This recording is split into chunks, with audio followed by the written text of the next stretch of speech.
और उसे जोर जोर से घुमाने लगते हैं। जैसे जैसे आप हैंडल को तेजी से घुमाते हैं, उस लोहे के डिब्बे से आसमान चीर देने वाली तेज आवाज निकलने लगती है।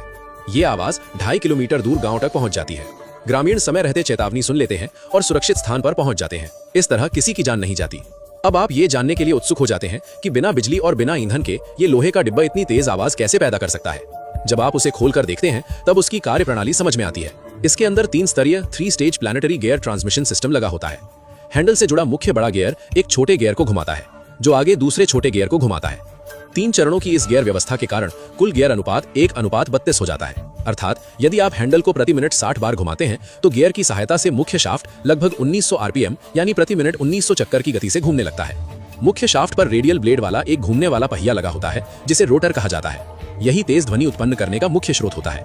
रोटर के बाहर एक स्थिर भाग लगा होता है, जिसे स्टेटर कहा जाता है। स्टेटर में उतनी ही संख्या में स्लॉट बने होते हैं जितने रोटर में ब्लेड होते हैं। जब रोटर तेज गति से घूमता है तो उसके ब्लेड बाहरी हवा को खींचकर ब्लेडों के बीच की जगहों में भर देते हैं। जैसे ही ब्लेड स्टेटर के स्लॉट के सामने पहुंचते हैं, संपीड़ित हवा अचानक बाहर निकल जाती है। अगले ही पल ब्लेड स्लॉट को फिर से बंद कर देता है और हवा का प्रवाह रुक जाता है। इस प्रकार हवा लगातार रुक रुक कर बाहर निकलती और दबती रहती है। हवा के इस तीव्र संपीड़न और प्रसार से उच्च आवृत्ति यानी हाई फ्रीक्वेंसी के कंपन उत्पन्न होते हैं, जो अत्यंत शक्तिशाली चेतावनी ध्वनि पैदा करते हैं। ये ध्वनि लगभग 2.5 किलोमीटर तक प्रभावी रूप से सुनाई दे सकती है। यही है हाथ से चलने वाले वायु हमला चेतावनी सायरन की कार्यप्रणाली।